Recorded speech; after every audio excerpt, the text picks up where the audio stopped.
Hello, Virgo, Sun, Moon, and Rising sign. We have February of 2026. A destiny portal is changing your reality when it comes to matters of your work.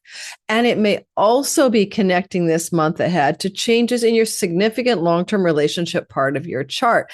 And these changes are coming through waves of sort of fated or destined eclipse energy, that kind of eclipse energy you haven't seen for 18 years, but also having some unexpected surprises this month that could involve travel to foreign lands or shores, or some really exciting changes going on that may involve somebody in your life who is a father figure.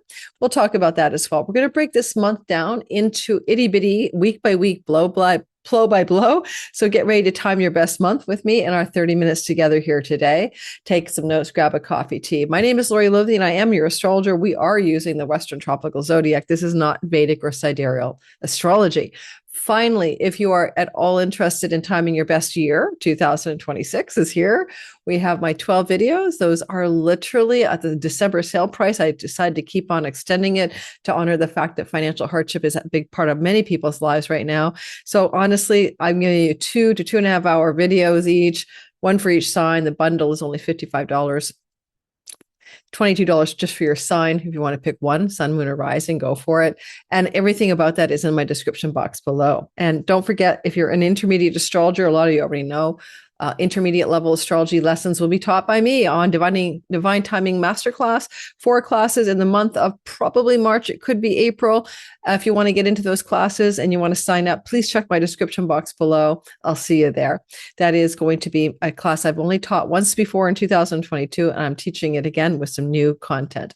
All right. I am so excited to get into this information of the month of February as we enter into an eclipse portal caused by an eclipse moving into Aquarius on the 17th. And we're moving into a new axis of change, a new eclipse fated destined portal that takes us back to 2008, 2009, as well as even further back, 89 to 1991 for the world and for you. So let me bring up your chart, Virgo, Sun, Moon, and Rising, so you can see. And I know what you guys are going to ask me right now. You're going to say, what's the difference between my sun? What's the difference between my moon? What do I listen to? You listen to your rising sign, probably first and foremost. It happens to be the simulation game playing avatar, your character in the movie, and therefore it's very circumstantially accurate to changes that happen to the character in the screenplay of life.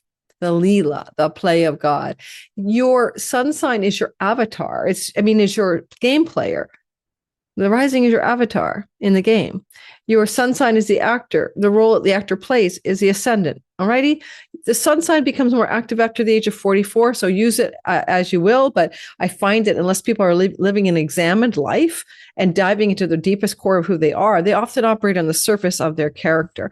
But try listening to sun and rising. Moon is how you feel and think about your life, but also your home and nest. So examples, when moons get eclipsed, we often end up eclipsing our home. Right? So there's that too. Let's go ahead and talk about your Virgo nature. A backdrop story is that the South Node has been traveling with you here since January 11th of 2025, leaves at the end of July. This story is a 18-year story as well. You have been under eclipses. There is an eclipse coming up in Virgo on March the 3rd. So I'm telling you, you've been under a lot of intensity, a lot of change. In fact, as we move into the month of February, you're feeling the pre-foreshadow effects of the March 3rd eclipse. So that's intense enough as it is. And that eclipse here in your sign, it'll occur around 12 degrees or so of Virgo, will reverb to your significant relationship house. And even though the eclipse is in March, around the 3rd, it's back washing through February. So know that there's this kind of vibration intensity about you and a significant other, you and a business partner, and for some of you, you and your audience, clients, and marketplace. Eclipses can indeed end relationships, and these are not your dating relationships, your long-term committed love. And so be careful here. This is going to bring a last chance saloon for relationships to end or not end. The North Node has been traveling through your significant other house for quite a long time, also since January of 2011, and an eclipse happened in 2024 September. Starting in 24 September, that eclipse in your marriage house, all the way through to the last eclipse here in the fall of 2026 is testing your relationship, right? If you have one. If you don't, it could bring destined, fated, new love partners your way. And it can be both testing an existing relationship and shaking you up with destined new partners coming your way. It's not one or the other, guys. It can be a two for deal. It can be both things. Now, let's talk about this February. You're seeing I've got this queued for January 31st to show you that as we enter the month of February, you are coming in from a jam-packed stellium of planets in your sixth house of work, health and livelihood, pets and rentals and tenancies and debts. You've been focused on all of that stuff here. Big energy, especially around work. This started to really heat up around the 20th of January, got more intense after January 23rd with Mars coming into this part of your chart. And all I can say about that is that this has been a real intense period where you have a rare stellium not seen since 1994 at this time of year, January, February. So in your work house, in your health house. Sometimes with this kind of stellium, you're really looking squarely at self-undoing health challenges connected to addictions, patterns that are no longer needed, that you want to cut, break, and sever. If you want to end an addictive pattern, habit, or substance abuse disorder, Venus rules what goes in your mouth here. Mars is cutting, severing, and ending. Sun is a ruler of the house of self-undoing.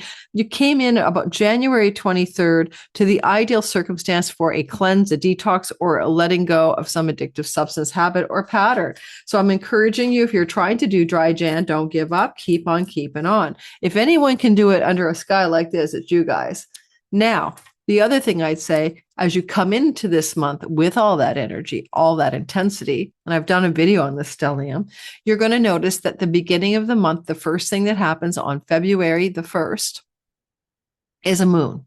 It's a Leo full moon at 12 degrees, 13 degrees of Leo, and it's going to end up looking like a flashlight in your dark 12th hidden house of your own addictions, self-undoing, bad habits, and patterns. Okay. Someone's got a big full light in there. And it's going to be like a spotlight in a place where your introspective solitude, inner life is going to be very important to you. And this moon also is kind of a fulfillment of something you planted 6 months earlier in like late July or early August or something, where you're kind of figuring out what you want to do regarding addictions and self-undoing and bad habits and karmic knots and patterns. And you want to get away from being your own worst enemy. And this moon is helping you see how to do that in a way that's very rare, right? You haven't been able to see this clearly since 1994. And that's because the stellium here with the sun is a part of what this moon is activating. Big major turning points in health and challenges, self-undoing, addictions, bad habits, and patterns. Dietary habits and changes as well that fulfill better health. But also as you step into this lunation on February the 1st, 2nd, the other element here would be some major changes in your reality regarding the possibility of pets. And some of you might be looking at getting an animal in your moon, in your home to cuddle with in your solitude. So pets can be a big storyline coming up, or new rental property opportunities emerging, or taking up a lot of space in your life during the month of February. To live in a rental property, I should say, right? Particularly changing your neighborhood in a current existing town, city, or village. And you might be really focused on that process or that direction during the month of February into early March. Now, as we move forward, Uranus will head direct on February the 4th. Because he's stationary, he's powerful. He's also going to be moving direct on February 4th in your 9th house through until April 26th. Then he hits your 10th house of career, and then it's game on for a bunch of 7-year radical shifts in your career space. Wait till we get to that video. We're not doing that one yet on my channel. Like and subscribe, though, if you want to make sure you don't miss that epic video. You will think about it as, thank goodness Uranus is leaving. I wasn't so sure I liked those electrical cattle prod jolts of unexpected change and developments in my 9th house. You might have gone to university or college and found yourself having major ups and downs in that experience, radical, unexpected changes. You might have had radical disappointments, changes, or disruptions in court and legal matters. You might have found that this energy energized, galvanized you to travel internationally a lot since 2018, because it was 2018 May that Uranus entered into the 9th house. He does represent the archetype of breakthrough, break free, and freedom. He's a sky god. You might have flown the friendly skies, often big adventures internationally. So think about how much travel internationally you might have done, if any, since 2018. That's coming to a close at the third week of April. And by April, end of April, he's done, right? He's no longer bothering you here or delighting you here, whatever you thought about it. At least he was trining you, right? At least he was flowing to you. And he may have given you really creative, not creative, but opportunities to study things that are outside the box, completely separate from the mainstream, to learn things that are really original, inventive, and maybe even high tech or that kind of stuff. Now, he's on a wealth star called Algol, but it's also a decapitation star when he stations direct on February the 4th. And as he does station direct, he does come into a broad square to the sun and the stellium, in fact, in the 6th house. And because this part of the sky can be father figures, it can look like a disruptive event in the life of a father figure that can involve illness or health challenges, hospitals, and or inheritances. I will give you that, okay, on February the 4th.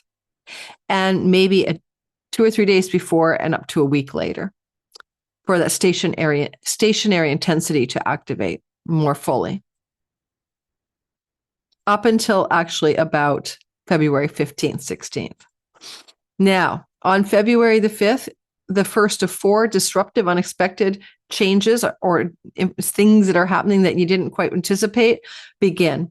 February 5th, Mercury in Aquarius squares Uranus from the work house to the 9th house. Now, there's a lot going on here because this can be a house of pets and debts and rental property opportunities, squaring Uranus, sudden, shocking, and unexpected. It can involve unexpected travel opportunities for work, unexpected employment opportunities from international employers, unexpected information, Mercury's news and information about your health. But it is also connected to the 9th house, so maybe through an expert advisor. Unexpected information or news regarding the possibility of a pet from a distant shore or land, time for your rescue chihuahua. Unexpected news and developments from people in foreign places and lands connected to your livelihood and your work. These are some themes that might be breaking through your sky in the time frame I just mentioned to you. And so that is February the 5th. And that's just the first of 4 disruptions this month. So bear with that, okay? Or unexpected developments or surprising news or developments. And Mercury is the Lord of your sign. So you've got to take his stuff seriously, right? He's the guy who brings it to you. He rules your 10th house of career, and human resources can be the 9th house. So surprise, decapitation star. The division you work for is being shut down. Your boss got fired, major changes in the workplace. You're getting let go of the job, or you're getting a raise or promotion that shocks you. So those are things that could happen. So that's happening on February the 5th-ish, a day or two before and after. On February the 6th, Mercury leaves for Pisces and doesn't come back for a long time. He's going to be in your 7th house of long-term committed love and marriage until mid-April, April 15th. This duration of his stay is based on his elemental water year. He's going to retrograde here the 3rd week of February. This is indicating there's a lot of talking, communicating, and negotiating going on in the life of your partner or with your partner. There's a lot of backpedaling going forward, having an idea in your relationship, changing his mind, her mind, your mind, things going back and being rethought about. So if you were kind of moving forward and then like he retrogrades and we go backwards. In fact, he retrogrades, just so you know, on the 26th of February. So you're kind of moving forward on something and then you're going, oh, wait. And then you're backpedaling, or you and your relationship partner are backpedaling if you have a partner in love and long-term committed love.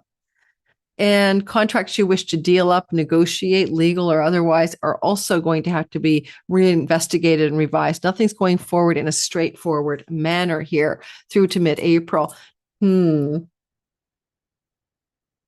Mercury flows to Jupiter, ruler of the 4th house. Some of this can involve real estate investment, real estate contracts, property agreements, and even rental agreements, and all this back and forth stuff going on, okay? Negotiating, rethinking, looking at the fine print, all of that. To solidify a real estate contract to buy or sell is probably best to wait, if you ask me, till mid-February when you get Saturn out of your 7th house. February 14th. Now, and then maybe even then with the retrogradation, it's a lot. I think if you think about Mercury in your long-term significant relationship house through until mid-April, if you have one, you're talking a lot. You and your partner are making it happen. There's a lot of conversation going on. There's a lot of deal making going on. This can be business partnership dealing and wheeling as well. Okay. New business partners coming into your life. If you are somebody who has a audience fan club marketplace, you could be doing a lot of promotion, a lot of marketing, a lot of selling to these people that you serve, right? That could be another element of what this could be for you. And then I am now on February 6th. So we're moving on to February, the second week of the month, February 7th to the 14th. So the first thing to note is Venus squares Uranus, just as Mercury did on February 5th. I don't know why I'm looking down. It's going to give me a neck kink. And on February the 8th, Venus squares Uranus. So watch what happens here, okay? So here's Venus, 25 degrees, there's Uranus, square. That's a square relationship. Why do I have this on small size? That's a square relationship to these two planets. Something is going to happen here where you're going to have some good, positive, fortunate information or news around money, love, or work. Now, I have to say, Venus is in a work-related house or karmic debt relationship house. It's the goddess of love, and Uranus is a surprise. You fall radically in love with somebody completely from another land, a foreign culture, unexpected love in a romantic office setting situation. But if it's nothing to do with relationship, then a kind of shocking and surprising and unexpected work opportunity might be emerging off of the sky, with Mercury having just already done the same thing and ruling your 10th house. Another option is an unexpected raise or promotion. Venus rules your money house. Uranus is a surprise or the shock in a 9th house, which kind of is very human resourcey. That house is like that kind of thing, right? The psychological advisory roles to the bosses. So you might find, oh my God, I just got a perk, a raise, a promotion, or I just made a lot of money in a way I didn't expect vis-a-vis my career. A big sale, a big up level financially here. But it surprises you. You know, you're not expecting it. I'm the square. Don't be afraid of the square. It's still a benefic. It's still Venus. It's this very intense energy going on during this time. And anyway, that's February the 8th-ish. A day or two before and after. And then we move to the fact that on February the 10th, Venus will cross into Pisces. Now, good news for you because she's exalted here. So if you've been under a relationship strain as eclipses and the North Node eclipses have been moving through this part of your sky and you're kind of under the weight of the eclipse to your sign on March 3rd that also activates the marriage house, rest a little bit easier because when Venus crosses into your 5th house, she will try to bonify or support your significant other and your relationship. So your significant other gets this exaltation, gets to benefit from this vibrational frequency of a positive Venus story through till March the 6th. Okay. So from February 10th to March the 6th, we have Venus in your marriage house. With Mercury, that can be conversations about very serious things like getting married legally, getting wed, and or upgrading the relationship to some more traditional public status. So you can see, you know, when Saturn's here and he's been testing your relationship for 3 years, right? Since March of 23, along with the eclipses in 24, 25. If you survive this, you're going to make it, guys. You know, you're going to make it after all, because holy man, you've been under the gun. But if you don't make it and it's going to break it, you're going to know more about the make it or break it as Saturn is leaving the very last tail of this story and crossing here in mid-February on the 14th and Valentine's Day. Wow. Whether or not this relationship has sustainable, lasting power. But if that's happening, Venus is trying to support the relationship to grow a bigger pot and to work, for it to work out. There could be a turning point energy going on here, a critical turning point with the moon and Sagittarius around February 10th. Yeah. And then it's the last quarter moon to boot. So it wants to make a final statement on something to do with domestic cohabitation, property, land, and real estate, and significant relationship, love, or business partners. Yes. Venus is doing her best, though, and she wants to bless your relationship, and it can bring fertility to your partner. And I will tell you that conceiving a child in this story is more possible or more likely between February the 10th Not that you're trying, but if you are, be careful, between February the 10th and the 14th, including Valentine's Day itself. So that can be high fertility in the relationship, and conception is available here. Other things to pay attention to when Venus is traveling to your 7th house is your partner is going to get more attractive to you. They'll seem more charming and more beautiful. Or if you're not looking for a guy and you're looking for a girl, whether you're a man or a woman, it doesn't matter.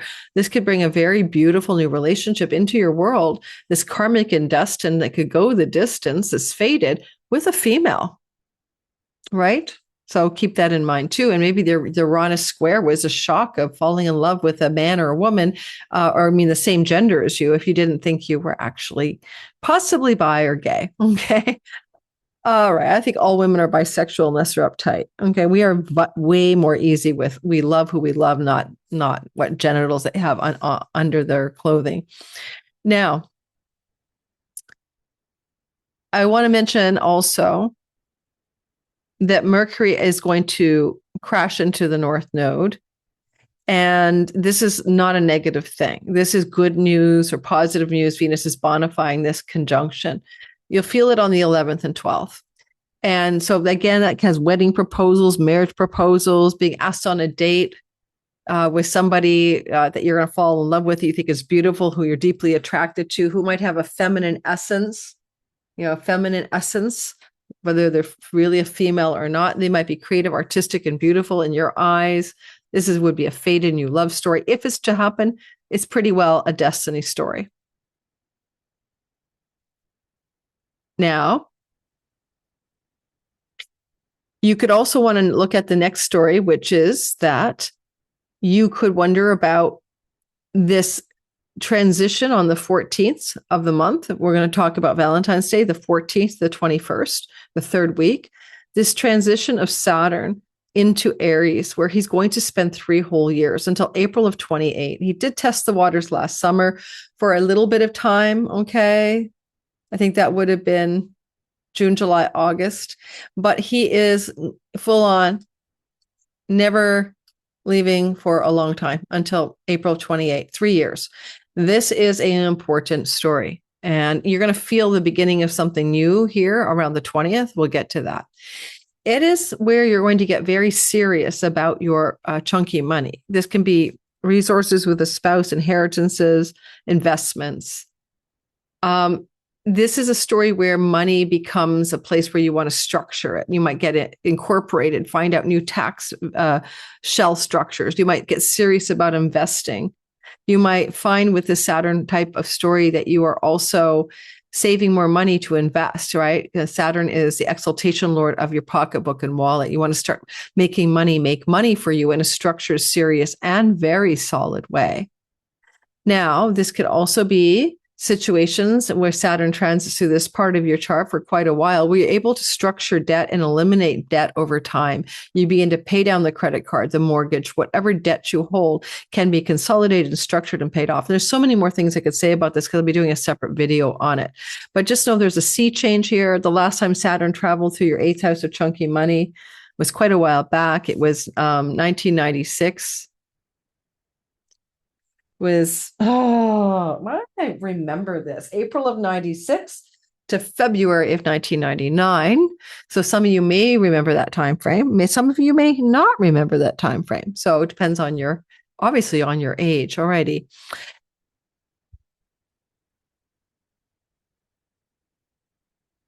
Saturn is sometimes a grim reaper, right? The Lord of death and karma. Okay. And not to worry you, because I don't want to worry you, but if you have an elderly, aging domestic animal in your life, that animal may be getting ready to go into the afterlife in the next 3 years. And that might not surprise you because it would be Saturn represents the elder, someone eldering out. Okay. Okay. So, and this 3-year transit may bring you into need to support a child, whether they're adult or a kid, I don't know, financially, right? To apply your money to a child financially is another story that could come up for you. Now, when we're moving into the next story, it is going to be the fact that the sun will square Uranus just like Venus did on February 8th and just like Mercury did on February 5th. Now it's February 15th, 16th, 14th, 15th, 16th. Sun, Uranus, 14th, 15th, 16th, squaring. Start to feel it as early as the 13th. And this energy is going to be a kind of a surprise or an unexpected critical development, a little bit of a left fielder, because the sun is the ruling planet of your 12th house. It could indicate some changes in your work connected to foreign entities, foreign governments, foreign companies, export, import, barter trade, digital income, borderless revenue, and unexpected change to do with visas, passports, and again, foreign countries. Unexpected shifts in professional learning and educational opportunities, unexpected changes in your travel plans, especially if those plans were connecting you to matters of work.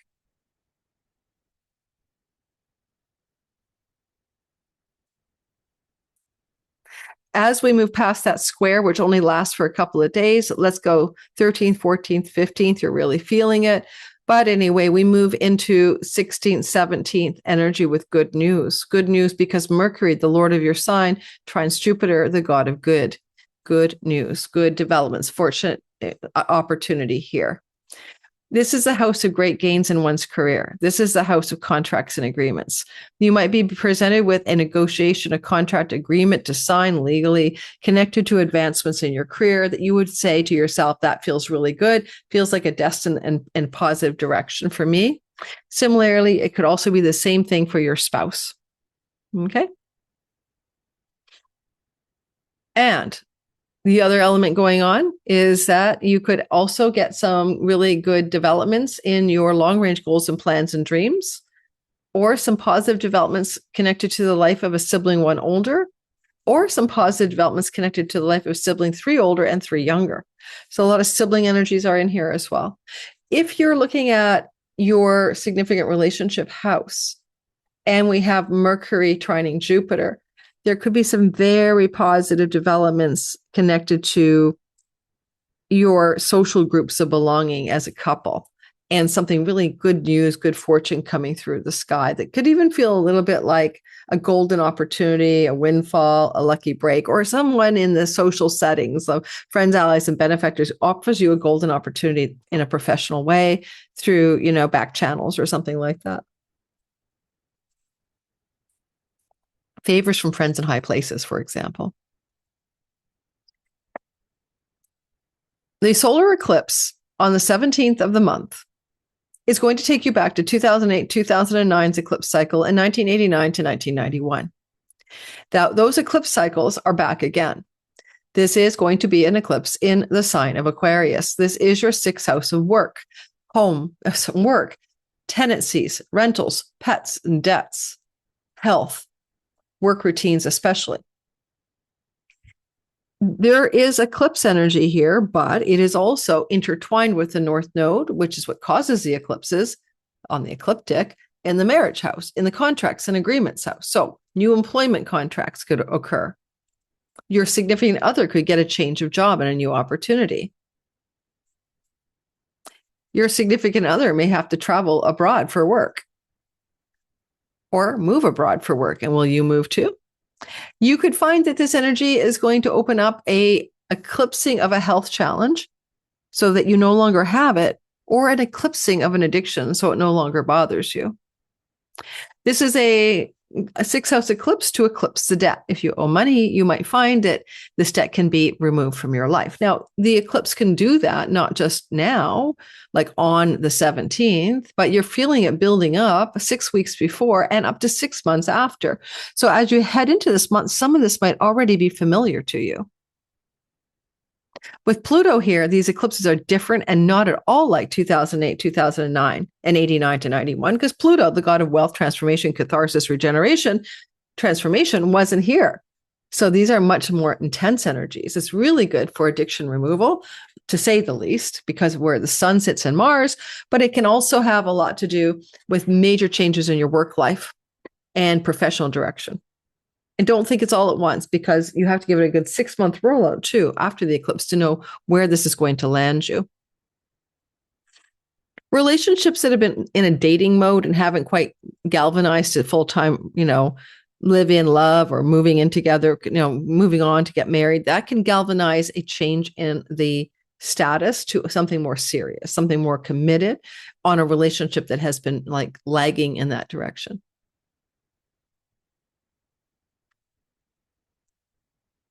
Because that Mercury trine Jupiter can mean that you got some good news about the ability to move into a new home. But again, favors from friends or people in high places showing you the way, whether it's a rental or property purchase, both are possible here. And you'll feel some of that eclipse energy activating what we're talking about.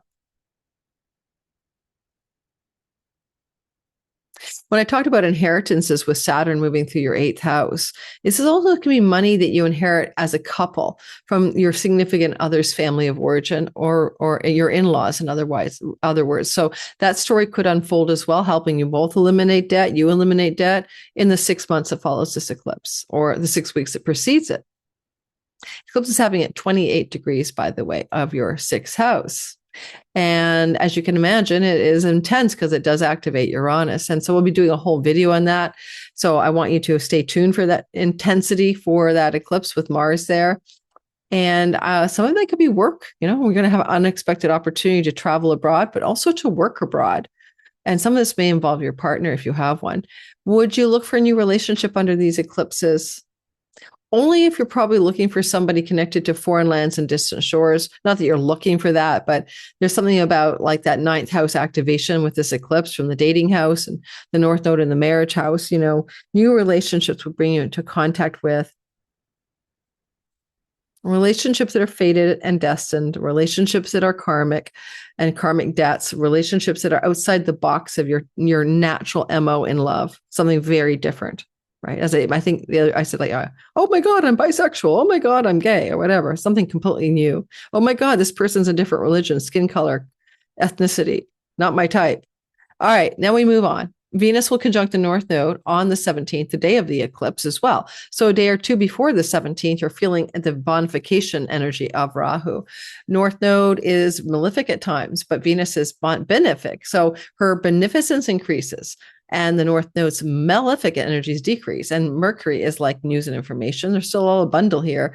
That's got like kind of like wedding proposals, if you ask me, or marriage proposals, or news about moving in together, or news about buying a property together, or news about information conversations that are trying to destin in a destined way, gel an existing relationship. Single people, okay.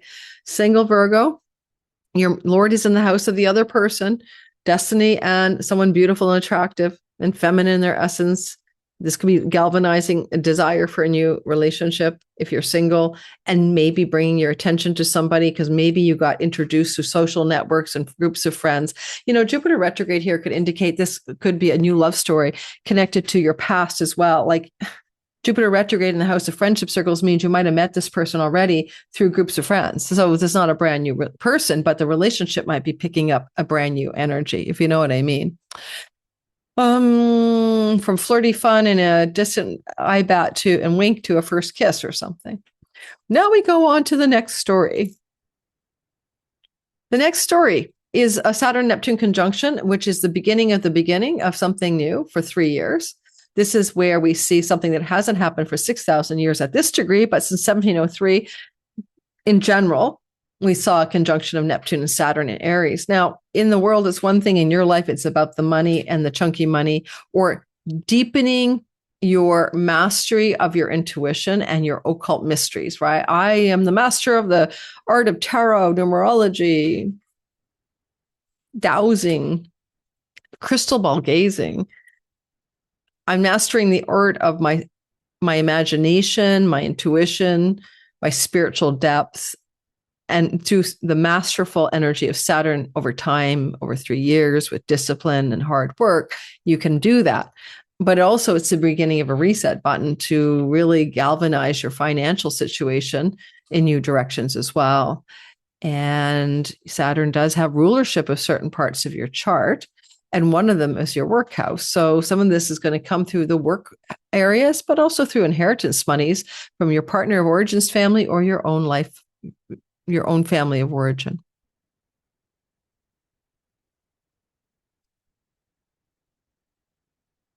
Saturn keeps you sober-minded and realistic, so you don't get swindled on get-rich-quick schemes or buy stocks that are high in the sky, clouds in the head in the clouds.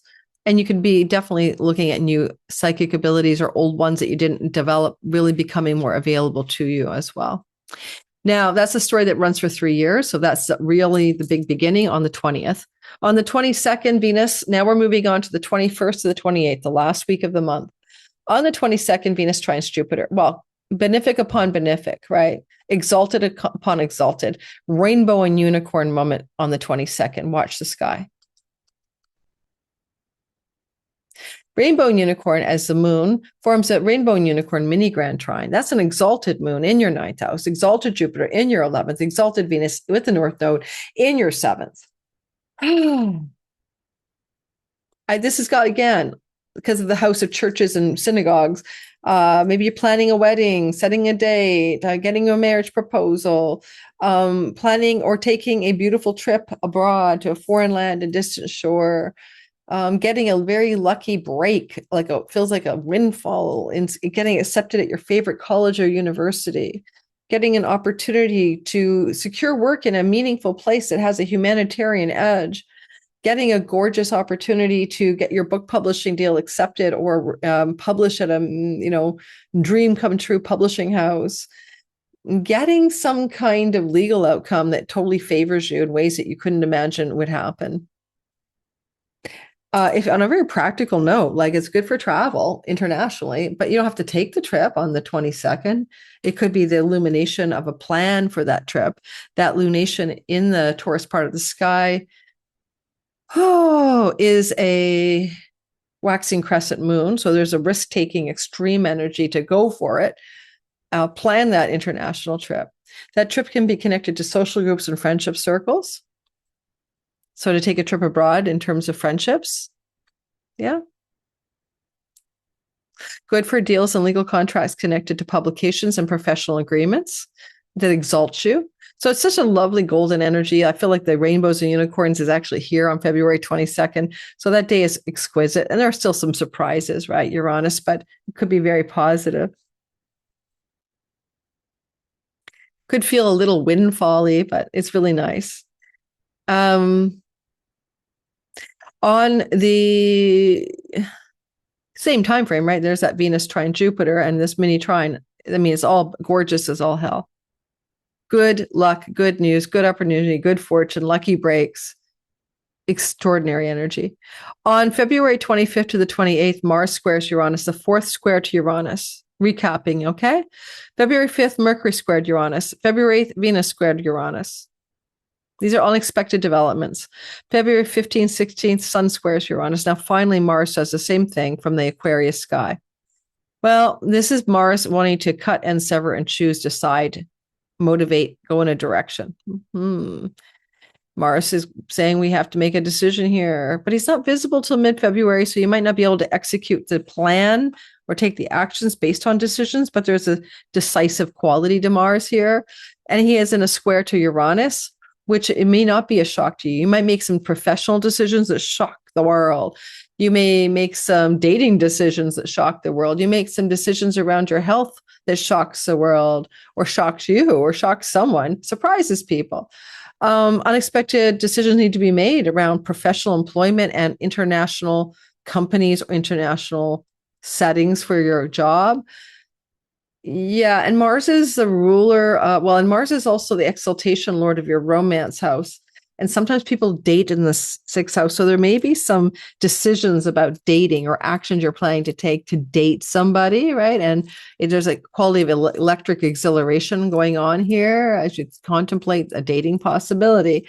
And yeah, Mars and Uranus squares. For the world, it's tough. It's like, okay, what device is blowing up? But for you, it's like you could blow up your work. You could tell the Human Resources Department, I'm out of here, but it can go both ways.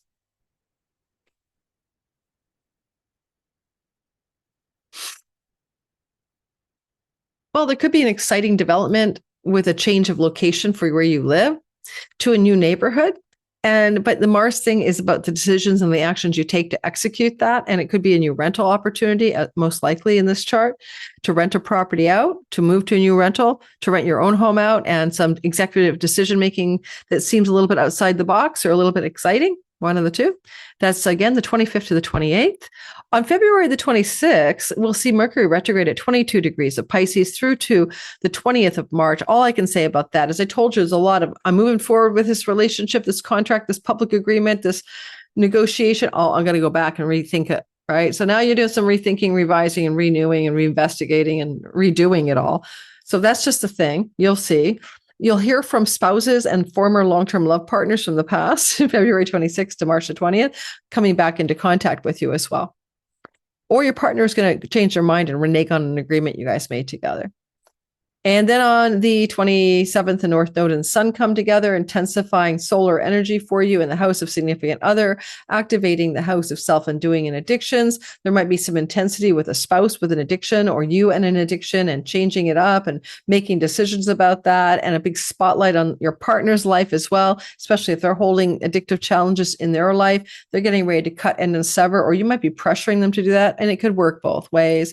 There also might be some big amplitude for your partner with career and professional opportunities coming their way, connected to foreign lands and foreign shores and foreign companies. The energy is around February the 27th, a day or two before and after. That's the third conjunction to the North Node. Remember, Venus on the 17th, Mercury on the 11th, 12th. And finally, we end the month on February 28th with good information, news, fortune, and luck. As Venus and Mercury, retrograding Mercury bumps into Venus in your marriage house, your significant long-term relationship partner or business partner comes to you with good news. This has got, again, a little marriage proposal vibe or suggestions about how to make this relationship better. And this on February 28th, Mercury conjunct Venus could also open up a kind of golden contract opportunity where you could sign on a dotted line that's very destined and amplifies your success in your career space and your workhouse, your career and reputation space primarily. And so it could involve foreign companies and foreign entities, book publishing deals, academic offers, and good information or news coming about visas, passports, or foreign travel, especially if it involves a significant other. Okay.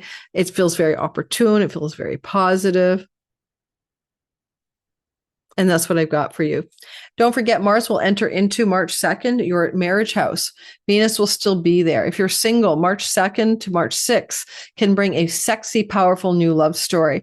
In fact, it might really knock your socks off. So if you want to take that first date, March 6th to March 2nd until the 6th, it could be a very exciting time in terms of a new relationship.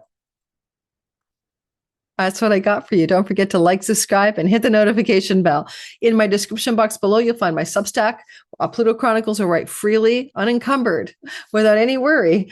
I'll be demonetized, deplatformed, or shadow banned about world politics, and I can speak my mind. Also, a little bit on my YouTube members platform here, where I talk a little bit like low key about what I really think is going on, as well as do live streams. And you can also find more about my work on the Substack, Patreon community, where I teach classes and we do all kinds of stuff over there. There's different tiers and you get all my YouTube content early access ad free. So why not come on over? There's about 500 members over on my Patreon community. You have a small group Zoom calls, replays available, and on we go. Check it out as well. See you guys in my other worlds. Hopefully you'll come join me there too. Substack is free. Comes to your inbox all the time. Check it out. Check it out. Bye-bye. Have a great month ahead.